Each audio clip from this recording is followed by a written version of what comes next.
1986, one of our State Department communicators was driving from his house to the U.S. Embassy in Sana'a, Yemen, and he felt a car next to him as he was driving, and he just turned his head, and a Libyan hit team fired from the car, and as he was turning his head, the round went through his forehead and went around his scalp and exited the back. Because he turned his head, the trajectory just followed his scalp around instead of going into the head, much like what happened to President Trump.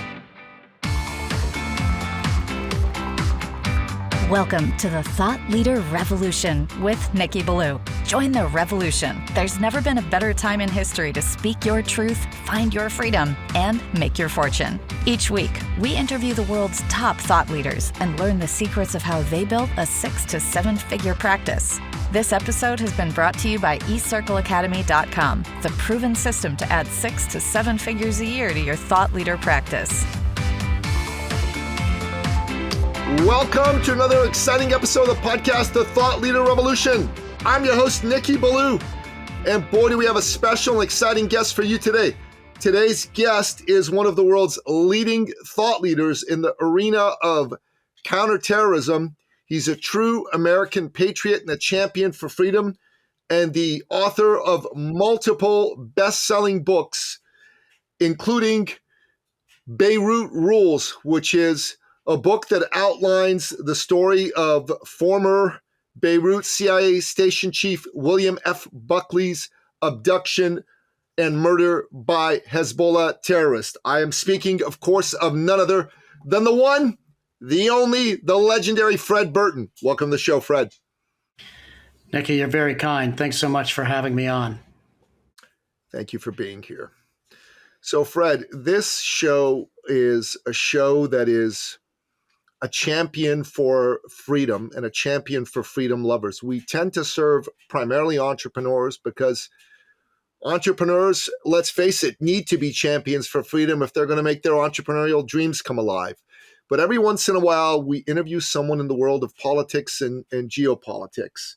I've interviewed some really great people on the show. I've interviewed the great Wayne Allen Root. Oh my God, I'm forgetting the fellow's name, but he's a fellow who was an expert in urban warfare. His name will come to me, and he came on the show as well. I've had Colonel David Grossman, the author of the books on killing and on combat, on the show, and he's become a great friend. And now I've got you on the show, so I'm excited. And Don Bentley, who I didn't realize that you and Don were friends, but he's a good dude. He's been on the show a couple times as well. So we're glad to have you here. Why don't you start by telling us your backstory? Oh, wow. Well, I'm the son of a West Virginia coal miner who went off to the war and ended up as a military policeman after the war. And I grew up in Bethesda, Maryland, where I started my career in public service at age 17 as a volunteer at the Bethesda Chevy Chase Rescue Squad in Bethesda, Maryland. And then I became a police officer in Montgomery County, Maryland, where I grew up. And then I decided that, I had a wise old sergeant that encouraged me to apply to the feds, and I ended up applying back in the early 80s and hired as a State Department special agent, not knowing anything about the world of geopolitics or terrorism, and right out of basic agent training, I ended up in our 3-person counterterrorism division, where I stayed for about 15 or so years and left. And I worked for many, many years at strategic forecasting in Austin, Texas, and was fortunate enough to work with our brilliant founder who encouraged me to start writing books, and which I did. And I tend to want to go back and look at some of the old cold cases that I worked on. So that's what I do now. And thank you so much for having me, Nikki. It's very kind of you. Well, thanks for coming on the show. So what interested me in having you on the show was some of these cases, because you post about them on Instagram, where I follow you. And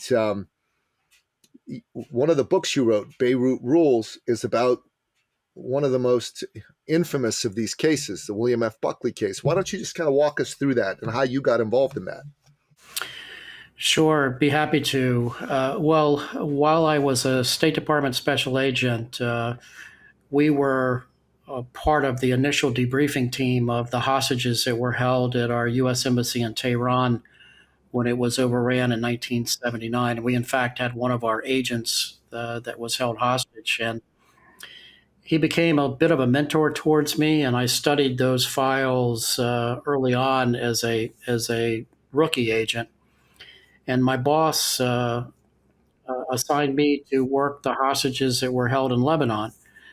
And in I think it was 1985, Nikki, the CIA inside of the Counterterrorism Center, which was newly formed, called the CTC, they stood up a little working group called the Hostage Location Task Force, or the HLTF. The government likes acronyms. And my boss said, well, you would be perfect for that job. So I went over to the Hostage Location Task Force, and our job was an effort to attempt to find William Buckley, who had been kidnapped by Hezbollah, although at the time we did not know actually who had him. And he was one of, oh my goodness, over 20 American and Western hostages that had been picked up by this group we knew as the Islamic Jihad organization. So the primary mission of our group was we figured if we found our CIA station chief, we would find all the other Americans and French and British and even Russian hostages that were being held. So what happened was, unfortunately, we were not able to get to Bill Buckley in time. He ended up dying while in captivity. We were able to recover his remains many years later. So what I decided to do, Nikki, was the case always stuck with me, meaning, there was a tremendous amount of failure on our part, our inability to find Bill Buckley. And I started doing research into Bill, and he really was an amazing man. But I first reached out to the CIA and said, hey, I worked on this case. I'm not a bomb thrower. I want to tell a story about a hero who died for his country. And the CIA said, we're all in. How can we help you? So they declassified a lot of his files and helped me hunt down some of his old coworkers. And interesting sidebar to this, Nikki, is literally 2 weeks ago, the CIA museum reached out to me and invited me and my family back to Langley for a special tour, which was amazing. And they have some artifacts on display inside the non-public museum, which I had donated years ago, thinking that, who else would want this kind of stuff but the CIA. And it's a true honor that they invited me back and hosted me and my family and took several hours showing my kids around the museum and so forth. So that was very nice of them to do that and to recognize that time period and the loss of their quiet hero, who was just an amazing person. Yeah. So a lot of people won't remember the whole story of Bill Buckley and his kidnapping and that time, because that was a time where terrorism was not at the forefront of America's diplomatic concerns. The Cold War was, right? Uh, and, rightly so. But the terrorists were starting to flex their muscles, not just in Lebanon and in Tehran, to the eternal shame of Iranians like myself, but all over the world. And they weren't just going after Israelis. They were starting to go after Americans, Europeans and other Westerners. Maybe you can give us a little bit of a background of why Hezbollah decided to do something as brazen as go after the CIA station chief, and what has been the repercussions of this on an ongoing basis for American foreign policy, and frankly, for even for Hezbollah as an organization. Well, it's a great question, Nikki, because we're still living with those geopolitics today, which began with literally the strategic strike by a group known as Islamic Jihad in 1983 at our U.S. Embassy and in Beirut. And to understand that in a context today, the CIA had a huge meeting at the embassy in '83. The Islamic Jihad organization literally took out the eyes and ears of our ability to monitor the emerging terror threat in Lebanon, which kind of spread from all out from there. And so Bill Buckley, the CIA station chief, raises his hand and volunteers to go to Beirut to stand up our intelligence collection efforts after the first embassy bombing. And he ends up getting kidnapped himself. So if you look at it in a sequence, you have the '83 bombing of our U.S. embassy, which was devastating. It was, if memory serves me right, the largest loss of CIA life in one single day in American intelligence history. You have the CIA station chief kidnapped in Beirut. And while he's kidnapped, we have the U.S. Embassy in Beirut bombed again by the same organization. And I can't tell you how much we sat around the table at the CIA and the State Department and the FBI to try to figure out who was this group called the Islamic Jihad organization. Well, we were eventually able to connect the dots to determine that the IJO, as we called them, was really Hezbollah, and was really all being directed by the Iranian intelligence service. And so it was interesting, and I was telling this story to some folks at the CIA a couple weeks ago. In the course of our debriefing of all these hostages, and I must have debriefed a dozen of them over the years during that time period, there was this individual called Ali the Iranian, who would always visit the hostages while they were in captivity, and he would ask questions. And so we kind of figured that he came from the Iranian embassy in Beirut, but we were really not sure if he came from the Iranian embassy in Beirut, or he flew in from Tehran, or if he was one of their non-official cover spies that were running around Beirut. We were able to figure that out, but we knew that there was this Iranian connection to the hostages. And so we literally spent a couple years connecting the dots back to Iran, but we were 100% sure that they were behind all the hostage taking. And there was brilliance and simplicity, Nikki, when you look at this in retrospect, meaning the Iranian regime were not capable of beating U.S. armed forces on a battlefield, but they were sure as hell very capable of unleashing this asymmetric warfare against the United States in the operational arm of the Hezbollah organization. And that's exactly what they did. And so if you fast forward to today's geopolitics and today's Hezbollah, the Israeli Mossad and the Israeli IDF has taken care of most of the Hezbollah leadership that are still alive, that were responsible for a lot of these incidents that took place in the early to mid 1980s in Lebanon, namely those that were responsible for hostage taking and embassy bombings and so forth. So, but, there was huge intelligence failures on our part, Nikki, that, I've talked about and written about extensively over the years. Due to the first strike by the Iranians and Hezbollah at our embassy, taking out the eyes and ears, we literally had no human intelligence capability on the ground there. Our lack of human really put put huge roadblocks in our ability to get in front of this emerging threat that was coming out of Lebanon. And, look, the group had been responsible for not only the embassy bombing, but the kidnapping of Bill Buckley and the murder of Bill Buckley, but also the kidnapping and murder of Lieutenant Colonel Rich Higgins, a Marine officer that was working for UNIFIL at the time. They were also responsible for the hijacking of TWA 847 and the murder of U.S. Navy diver Robert Stedham.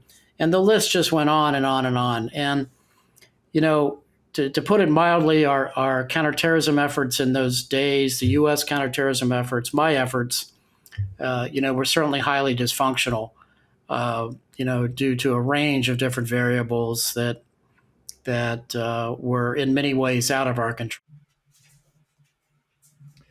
So,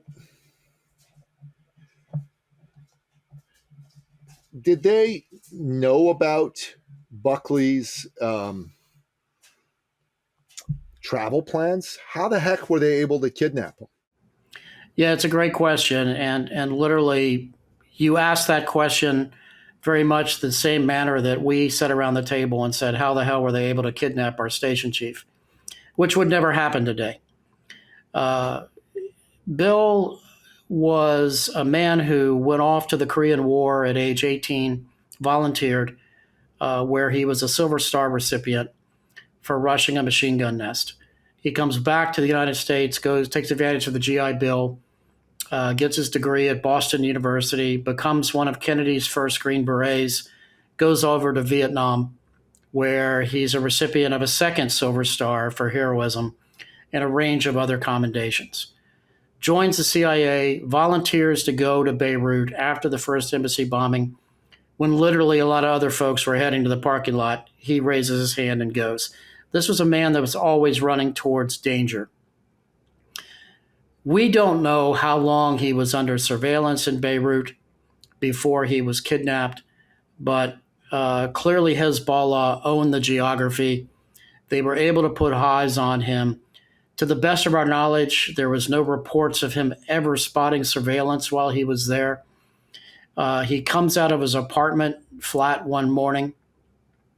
2 cars block him in and take him at gunpoint and flee into the southern suburbs of Beirut. We did not know at the time, nor do we know now, how they were able to actually hone in on him, other than the government does this. We have a tendency of putting people in places where other government employees have stayed before. Off-campus housing is something that is fairly well known on the local community. So it was an operational security failure. There was certainly an executive protection failure on the ground there. Bill did not have any counter surveillance assets assigned to him in those days. In fact, the CIA's capabilities to do such a thing in that time period were greatly limited and restricted. They did not have a professional surveillance team. As a result of Bill's kidnapping, looking at how you protect CIA station chiefs around the globe was greatly enhanced. And I would like to say that it would never happen again as a result of that. There were some hard lessons learned, but Bill never saw the surveillance, Nikki. It is that simple. Yeah. And Colonel Higgins, he was kidnapped as well. And how was it that he was kidnapped? Is the answer really very similar to the same answer you gave about how it was possible for Bill Buckley to be kidnapped? Very similar. Look, when the adversary controls the geography, in this case, Hezbollah, Iran, with assets on the terrain, it's pretty easy to get a bead on personnel and their travel movements and so forth. One of the worst days I had at the hostage location task force was we got a videotape through our sources in Beirut before it hit the wires about Lieutenant Colonel Rich Higgins hanging. Hezbollah hung him and videotaped it. And it was a horrible day at Langley that day. And I actually took the videotape over to the Pentagon, where we gave it to the Marine Corps. Unbeknownst to me at the time, it shows you how compartmented we were. Lieutenant Colonel Rich Higgins' wife was a Marine officer assigned to the Marine Corps Public Affairs Division. Oh, God. Yeah. So, that was a bad day for all of us, having to watch that videotape. And, on a positive note, if anything can be said as a result of that, we were successful. I believe it was 1991 in recovering both of their remains and bodies and bringing them home, where we could give them a proper burial here in the United States. But it was dark days for us in that time period to think that these Iranian-sponsored group could be so successful and literally getting away with murder. I told you off camera that I was a master's student at Georgetown University School of Foreign Service. Great institution, by the way. Yeah, great institution. My professor of terrorism studies was a man you probably know, Dr. Neil C. Livingston. Oh, legend in the business. Yeah, so he was my professor. We were buddies. He got me a gig in Hollywood one summer. That didn't go so well, but that's another story. But he talked about this, and he brought a friend of his. God, I forget the fellow's. His first name was Terry. He had been a counterterrorism guy, and he came and he spoke for us. And I asked him this question, and he never really gave me a satisfactory answer. But maybe you can shed some light on this. Why did the United States, the most powerful country in the world, and I would argue the most moral, great power in world history, not decide to make an example of these, and excuse my language here, I normally don't use this kind of language on the show, but these Hezbollah fucks, and wipe them off the face of the earth, every single last one of them? Why did they not task some serious tier 1 level operators to go in there, find each one of these bastards and send them to hell? Nikki, it's a great question. I know a lot of us felt exactly how you felt during this time period. I mean, the sense of failure on our part, you could feel it. And, that was one of the reasons why I wanted to write Beirut Rules, was to recognize the heroism of this man who volunteered. And literally, we were incapable of finding him. And nor did we hunt down those that were responsible, other than you fast forward many, many years later, and one of the Hezbollah security officers that had been engaged in that time period, Imad Mognia, was targeted and killed in Damascus, Syria, in a very sophisticated counterterrorism operation. I think on a practical level, and I can say this with a high degree of sincerity, we literally for years did not know exactly who was pulling the trigger. I mean, you have to step back in this time period, Nikki, where when we were debriefing a hostage, such as Father Martin Jinko or Terry Anderson from the Associated Press or Charlie Glass from ABC News, we had to sit down with an FBI sketch artist and sketch out pictures of the hostage takers. We did not have a lot of the internet or technology resources that are available today. Hell, for that matter, we had no sources on the ground in Beirut to be able to tell us this is exactly where these hostages were held. And so even if the president had come to the CIA in that time period or the National Security Council and said, hunt these SOBs down, I'm not so sure we could have. And that's just the practical aspect of that time period.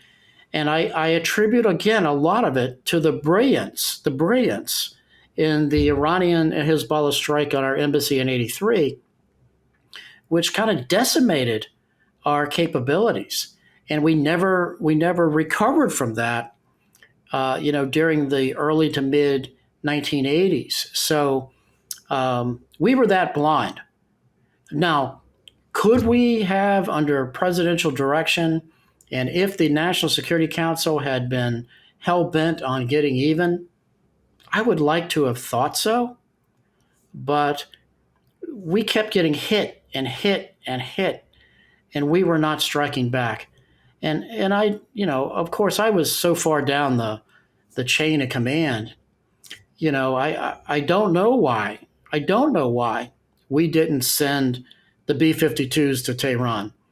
Or I don't know why we didn't look at targeting the IRGC or the MOIS.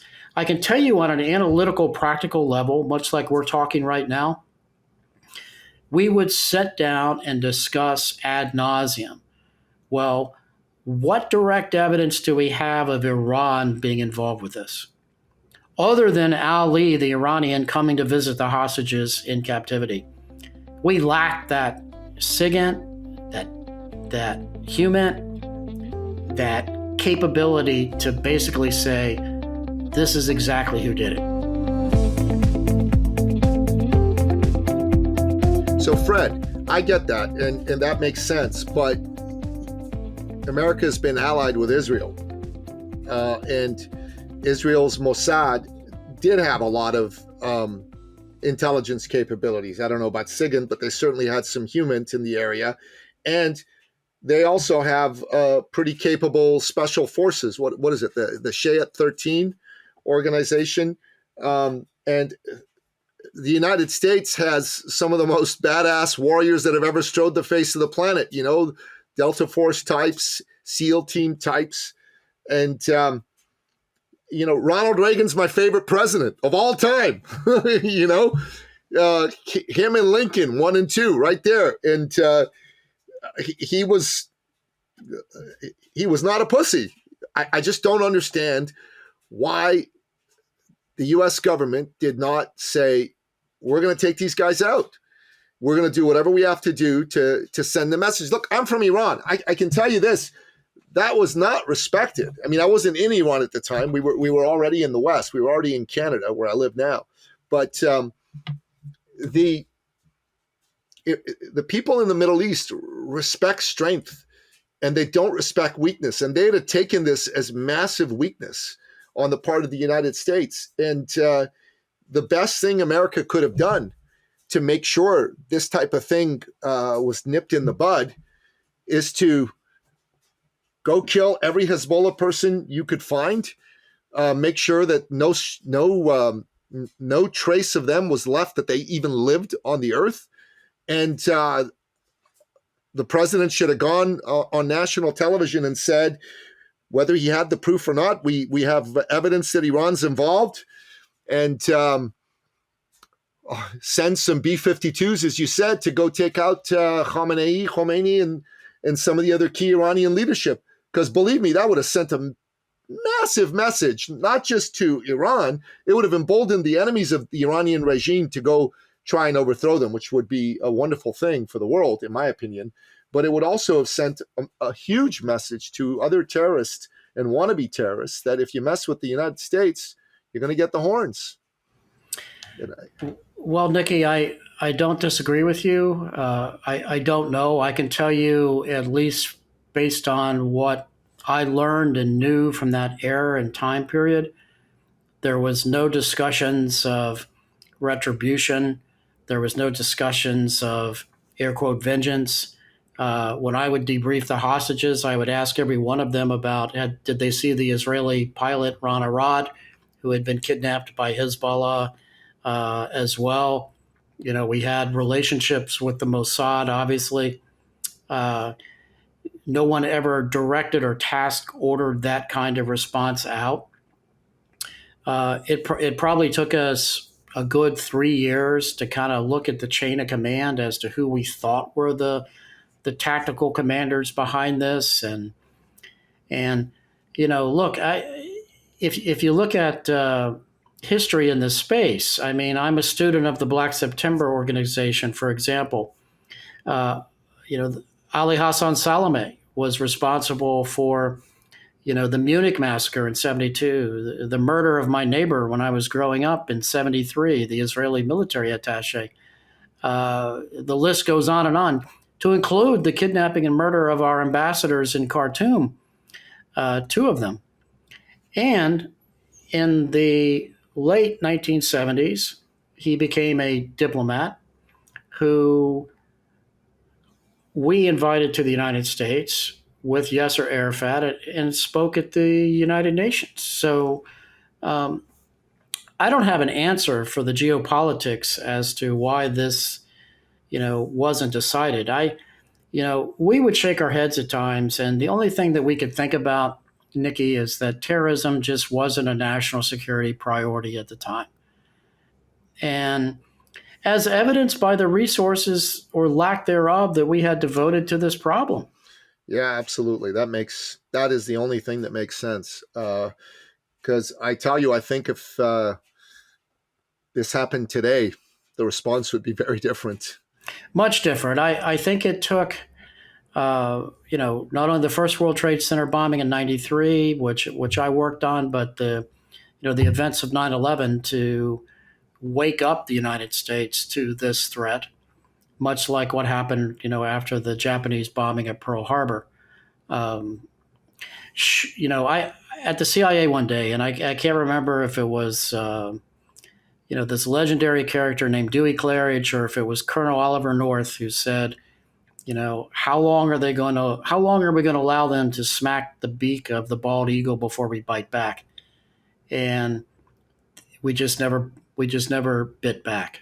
You were with the State Department in a counterterrorism role for 14 years, right? From 85 to 99. What made you decide to pack it in at that point in time? Well, I had spent probably 3 lifetimes of misery in that job with just, the chaos the frustrations predominantly, the lack of resources. There were a few major cases that I had worked, such as the hostages. And then, I spearheaded the investigation in 1988 involving the death of our U.S. ambassador and President Zia of Pakistan, and a U.S. Army Brigadier General that went down on a C-130 in Kuala Pakistan. I had worked that case. I had worked the 93 World Trade Center bombing. I've gotten way, way more credit than I deserve for, the capture of Ramzi Youssef, the mastermind of the first World Trade Center bombing in Pakistan again. And, we got lucky in catching him, or I'm convinced he would have been successful in killing more Americans or blowing planes out of the sky if we had not grabbed him. And I got a little bit of hot water with that case. Don't get me wrong. I've gotten over it. Others have written, and I'm not so sure I agree with this, but maybe it was true that was a career ender for me. Maybe so. It's worked out okay for me.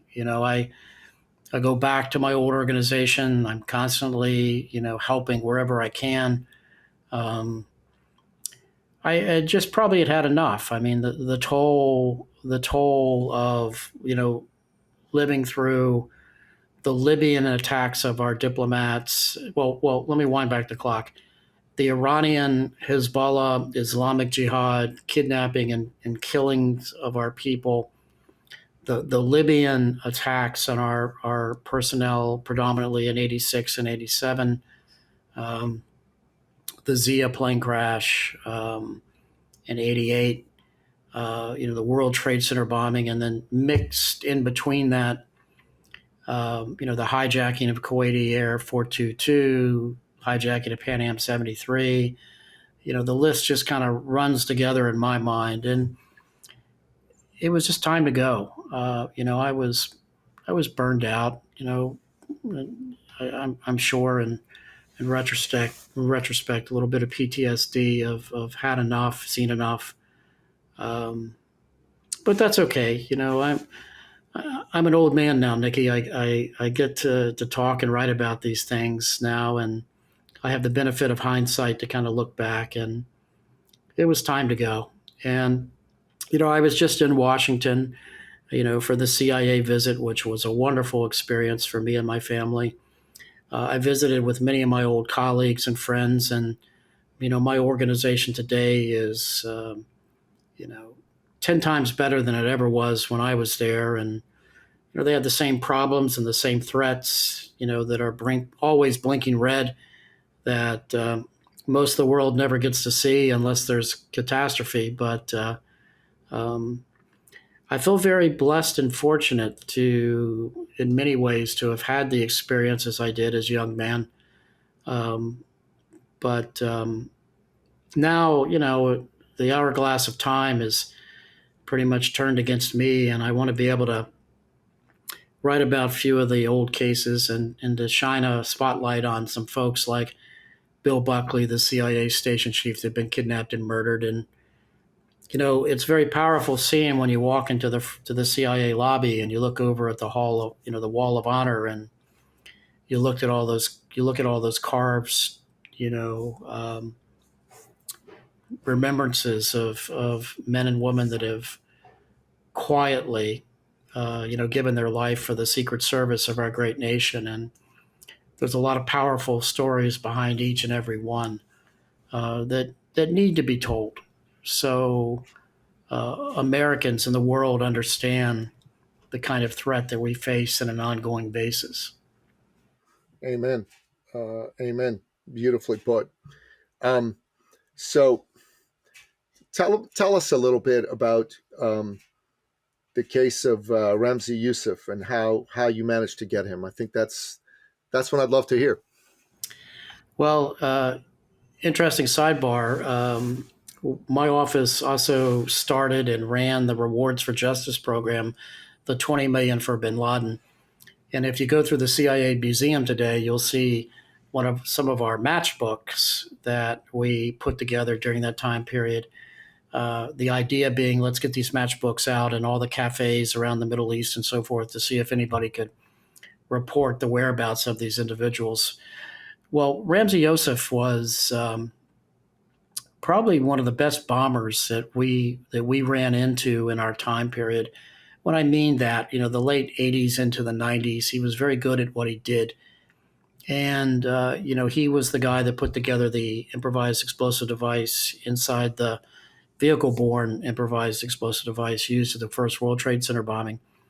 He had been responsible for the bombing of airplanes. He was planning on killing the Pope in the Philippines in a brilliant operation where they were going to dress up as Catholic priests and get bombs close to the Pope, which probably would have worked during that time period in retrospect. But we had many, many sightings of him all over the world. Most of them were BS. Whenever you're advertising, I think we had a $2 million bounty on his head at the time. You can imagine the people that would walk in and report, trying to get money for him. Well, we had a informant that came forth in Islamabad, Pakistan, and that informant was smart enough to knock on a door of a diplomat's residence. And there's a sidebar story to that I'll get to. The reason that informant knew which door to knock on was that he and Ramzi Youssef had walked around the diplomatic enclave in Islamabad the week before to identify where the British and American diplomats were staying. I think for the purposes of carrying out a terrorist attack, but we'll never know the answer to that question. Regardless, this informant was smart enough not to go to the U.S. Embassy because he knew that was under surveillance by the Pakistani intelligence service, which your viewers and listeners should consider to be a clue when you look at the relationship between the group we would later learn to be Al-Qaeda and the Pakistani intelligence service during that time period. Anyway, So the informant knocked on the door.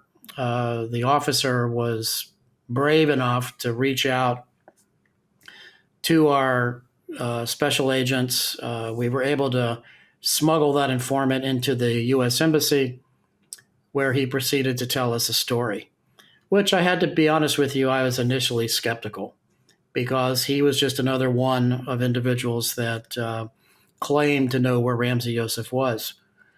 And he actually came back a second time with some explosive material that Youssef had used. So we knew we had the real deal. And he said, Ramsey, and by the way, that's not his true name. His true name is Abdul Basit, but everybody knows him as Ramsey Youssef. So I'll just keep with that narrative. So he said, he's going to call me when he gets back into town, and I expect him in this weekend. And we were waiting, and lo and behold, he called and went over to this Fleabag hotel in Islamabad and knocked on the door, and there he was. And it was that simple. Took him into custody, and then we had a little bit of a mess on our hands because up until that point, we had not told the Pakistanis what we were up to. So we let the genie out of the bottle, and as you can imagine, there was a lot of, how do I put this diplomatically, expressions of concern that the Americans had, long before the Bin Laden raid, you had this unfold in Islamabad, and we were able to get Ramsey out of the country. And I'm also very proud of the fact we were able to get the informant out of the country as well. So that it was that simple. We eventually paid that informant $1.2 million in cash for giving us Ramsey Youssef, setting up Ramsey Youssef, and relocating the informant to the United States. We had our own internal marker, Nikki, just for your benefit, was that we were going to pay the $2 million reward for the Libyans or the Iranians that were responsible for the bombing of Pan Am 103 over Lockerbie in 1988. So much like you and I were talking, there wasn't a lot of thought process behind, well, how much does this guy deserve? We thought he deserved at least $1 million. And then someone said, well, what about 1.2? And everybody said, oh, that sounds good to us. So that's how we kind of figured out what to pay the guy. So hopefully he invested that money wisely. Something tells me he didn't, but I hope that he invested that money wisely. Yeah. He did you a solid. He did the world a solid by getting rid of a very nasty piece of work. That's for sure. Yeah. The sidebar to that was Youssef did have in his hotel room bombs. The official term is improvised explosive devices, but bombs and baby dolls. And the informant was given a baby doll to carry on a plane to see if he could get that baby doll through screening, which he could. And the informant was worried that he was going to die carrying one of these baby doll bombs on a plane. Joseph's plan was to put these baby doll bombs out and blow up airplanes. So we got lucky. Sheer luck. And the good, fortunately, the human source wanted the money and was scared for his life. Amen. The good Lord intervened. It's one of those things when God decides to put his hand on the scale, there's not a whole lot human beings can do. I mean, this summer, complete sidebar, has nothing to do with our conversation, but this summer I saw God in action because when Donald Trump was speaking in Pennsylvania, in Butler, Pennsylvania, and he had that assassin who had a bead on his head, he turned his head at the last second, and that bullet grazed his ear instead of killed him, and blew his head apart. And the immediate sense I got when I heard that story, I just felt this sense that God was in charge, and He was protecting this man, and no matter what people tried to do to him, they weren't going to be able to harm him. And when I was out, I didn't have my phone on me. My girlfriend was calling me frantically saying, Trump got shot, Trump got shot, Trump got shot. And I'm like, before I even was able to check anything, I'm like, yeah, he's okay. He's not going to be killed. And I think God intervened in the case of Ramzi Youssef. He didn't want him to kill all those people. I'll tell you, you made me think of a similar kind of story that certainly not at that level, but it shows how just fractions of inches matter. In 1986, one of our State Department communicators was driving from his house to the U.S. Embassy in Sana'a, Yemen. And great guy, former Navy communicator. And he felt a car next to him as he was driving, and he just turned his head to the left.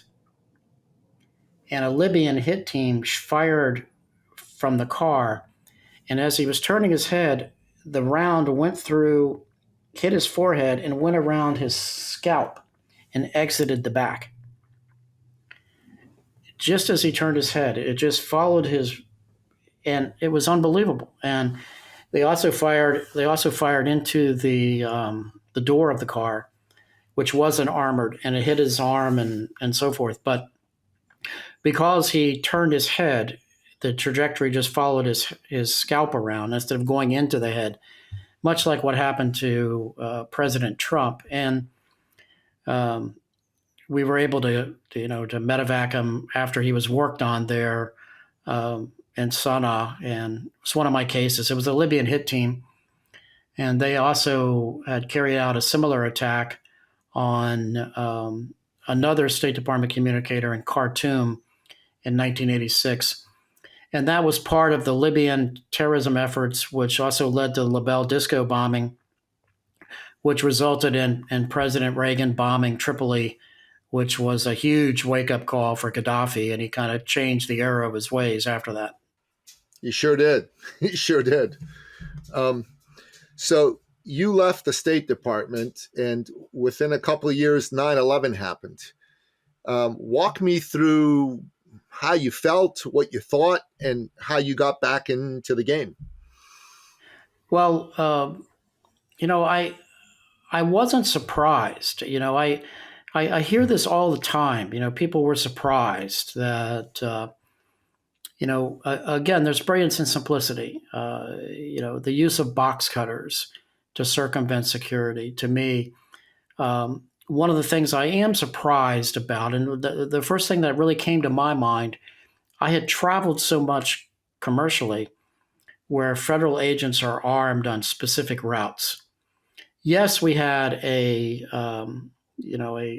FAA air marshal program during that time period, which were on targeted routes, but there were so few of these folks. They were like unicorns.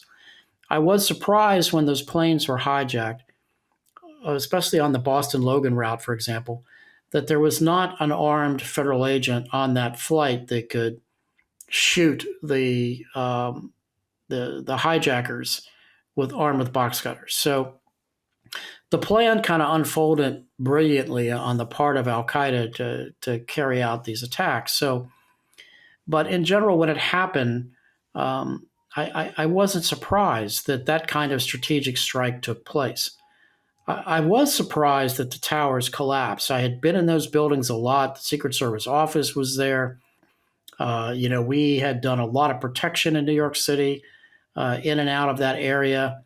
I was surprised that the towers collapsed, but I was not surprised at the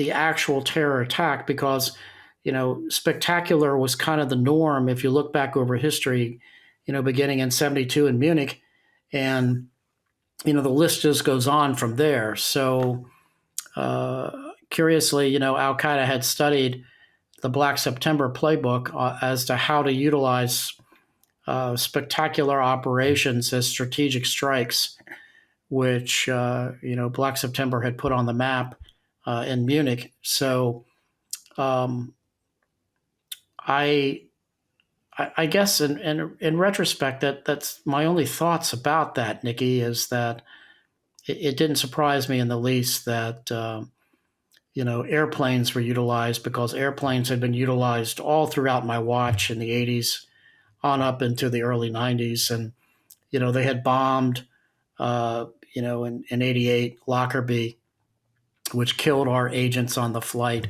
coming home for Christmas, December 21st, 1988.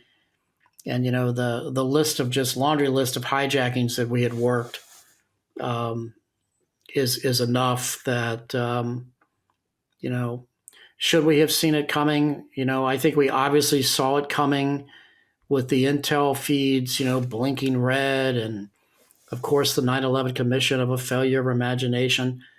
For me, Nikki, I think it's a failure to understand history, and it's a failure to understand the evolutionary development of these organizations and how they study successful operations in the past and kind of look at that and tweak and program current operations. So that's just my thoughts on 9/11 in general. And obviously, the world changed after that in the security space. So, how did you decide to get back in the game, as it were? Well, fortunately, I was able to go to work for a company called Strategic Forecasting, Stratfor, for our brilliant founder, Dr. George Friedman, to be able to write and analyze and talk about global terrorism, geopolitics, and the evolution of these groups and so forth. And very very fortunate to have been able to do that. And you know, for me, I look in today's threat landscape, and many people were surprised that Hamas was able to do what they did. I don't think we know the true story yet when it regards that. To me, I look at that kind of event, Nikki, and I think about the Yom Kippur War in '73, which I've studied extensively in the element of surprise, and the IDF was supposed to put tripwires in place for that to never happen again, and yet here we are with the Hamas events. Um, Governments, bureaucracies are like that. Every generation or so, it takes these kinds of strategic strikes on civilization, I think, to remind us of the evil that lurks, and the adversaries who are always probing and plotting and planning attacks. And as evidenced by Putin's invasion of Ukraine and so forth. So I think it's just the world that we live in. I wish more were students of history to be able to look and think and forecast these kinds of events, though. Yeah, I'm I'm not one of these folks who thinks that this could have or should have been forecasted or stopped. I mean, like you say, bureaucracies screw up, but I think Israel's response has been to dramatically and severely degrade the capability of Hezbollah and Hamas to engage in this sort of activity going forward, and thank God for that. For a short while, it seemed like it was biblical end times, starting in Israel, the war in the Middle East, if you read the book of Revelations in the Bible. But it looks like that's not going to happen, thank God. And in terms of Putin and the Ukraine, Putin's a greater Russia believing dictator. He looks at the Ukraine as Russian territory, and he's always looked at it as Russian territory. And I think it's right and appropriate that he not be allowed to gobble that country up. But I also think we need to be careful not to antagonize them to the point where he decides to use nukes. Because that's a real thing. He's got access to the largest nuclear stockpile in the world. And that's something that we can't ignore. Yeah, I have a very good friend of mine that writes brilliant books by the name of Annie Jacobson. And if you don't want to sleep for a week, read her book, Nuclear War: A Scenario. Oh, And great. she walks through a nuclear strike on America. And I don't want to do a spoiler alert, but everybody should read it just to understand I will. how quickly these events can unfold and what little bit of time anybody has to make decisions. You know, I learned a long time ago in this business, Nikki, that sometimes there are no good decisions in this space.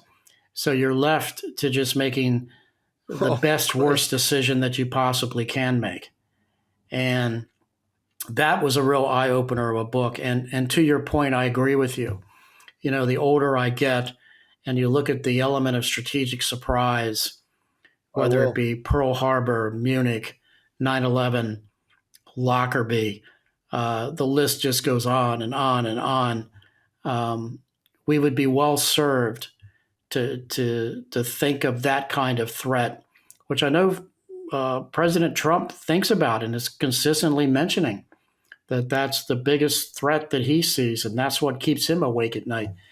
And it should keep us all awake at night to make sure that we never reach that level where because there is no good ending there at all. No, I got to tell you, I thought it was a little reckless on the part of President Biden to give Zelensky the green light to use long range American missiles to strike deep into Russia. And I thought, hey, man, you're on your way out here. The incoming guy is trying to stop this. Don't escalate things. Do not escalate things. That's the last thing we need. And, it's going to be very interesting to see what will happen in the next few weeks. I think we're probably the closest we've been to a nuclear exchange since the Cuban Missile Crisis right now. And I hope to God that the Biden national security team will do whatever they can to lower the temperature. And I'm eager to see what Trump's going to do to put an end to that conflict. That conflict is dangerous for all the world. It's not just about Russia and the Ukraine. We need it to stop. I agree with you, and I think that I'm a believer that calmer minds will prevail when it comes to that. But I agree with you wholeheartedly. You know, the long range missiles are something that we're kind of stoking the lion's den there.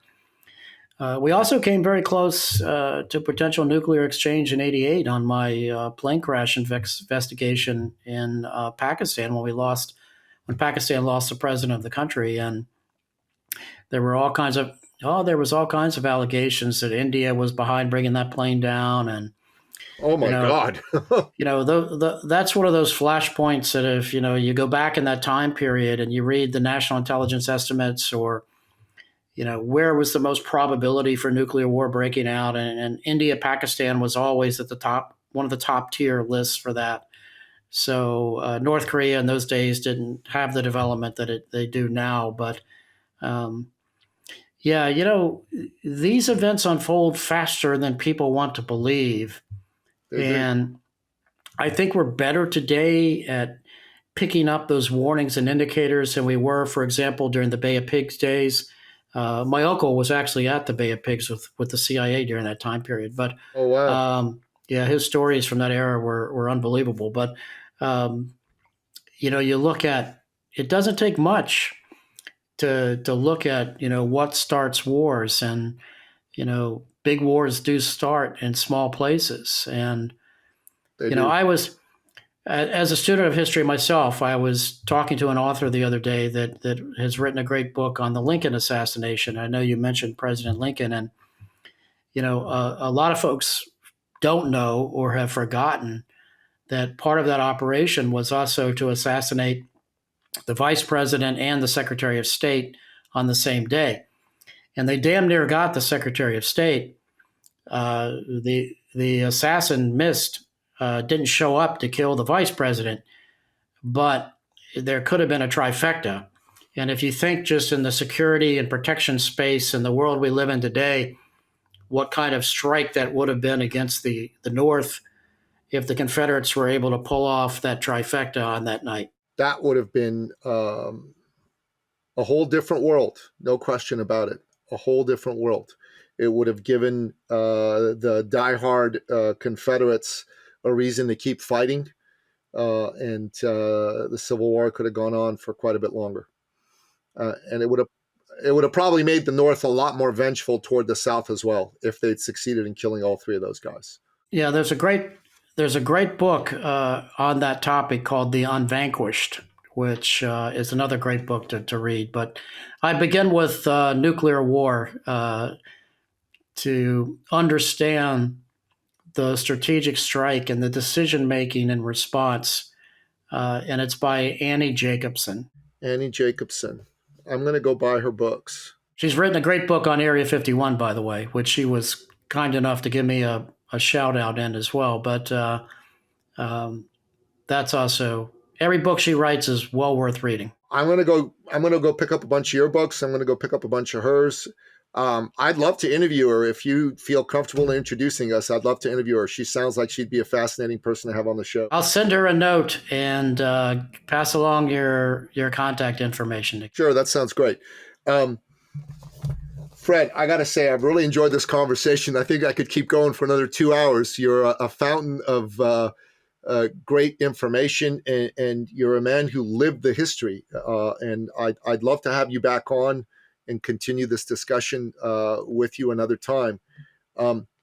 Fred, we end off every episode, first of all, by asking you, is there anything in particular you want to promote to the listeners?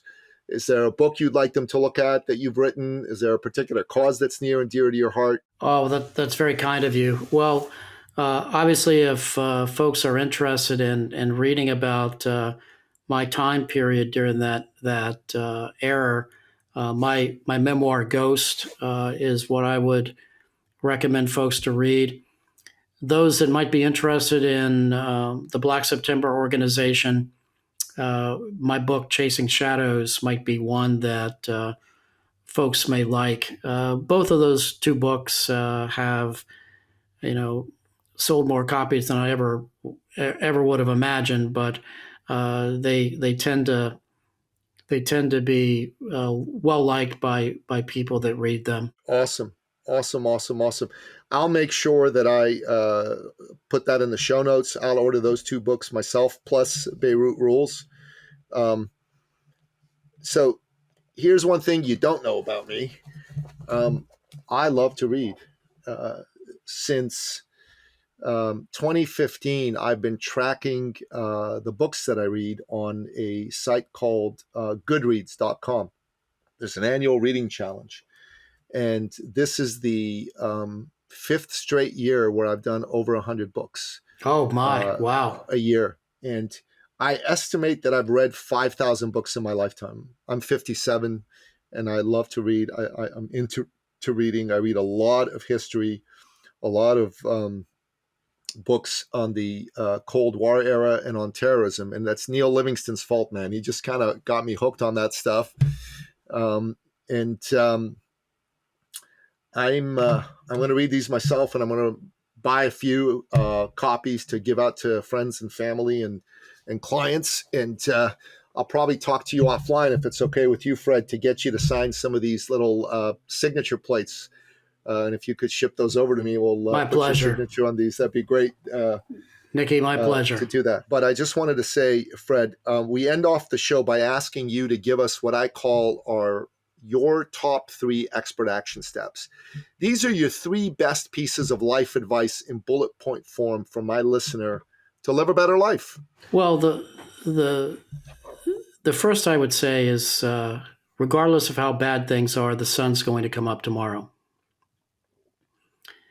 The second point I would make is do reach out and help those that you think may need some encouragement or advice. And the third would be, you do have to set your goals. And I found that over time, anybody who has set a goal usually will reach it. I'm not saying it's going to be easy, but most people do reach their goals. I'll share one last thing before I let you go.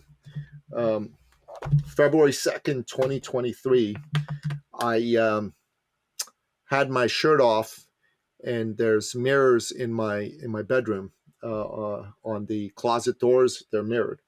And I looked at myself in the mirror, and I used to be a top trainer. I worked with gold medal athletes, and I had this big gut hanging over my belt because over a 12-year period, I got out of that world, got into the business world, and I gained 50 plus pounds. And I got so disgusted with myself that I made a determination that I was going to do something about it once and for all, because I've been saying that to myself and failing for 10, 12 years. So I hired a guy to coach me who had worked with guys my age and got him into contest shape to go on a bodybuilding stage. Anyways, long story short is I hired him, and I did everything he told me, and I'm still working with him. And I dropped 58 pounds in 6 months. And it really is. I feel better. I have a lot more energy. I look better, all that good stuff. And what you just said about you've got to set goals. And it's not going to be easy, but if you keep at it, you will achieve them. Is bang on. Fred Burton, man, an honor to have you here on the show, brother. God bless you. Thank you so much for coming. You're very kind. Thanks so much for having me, Nikki. Yeah, you bet. And that wraps up another exciting episode of the podcast, The Thought Leader Revolution. To find out more about today's guest, the one and only Fred Burton, go to the show notes at thethoughtleaderrevolution.com. Make sure you pick up a copy of each one of the books he mentioned: Beirut Rules, Ghost, and Chasing Shadows. And also check out Annie Jacobson. She sounds like she's pretty darn smart and has written some really good books. So we'll make sure we put those in the show notes as well. Until next time, goodbye.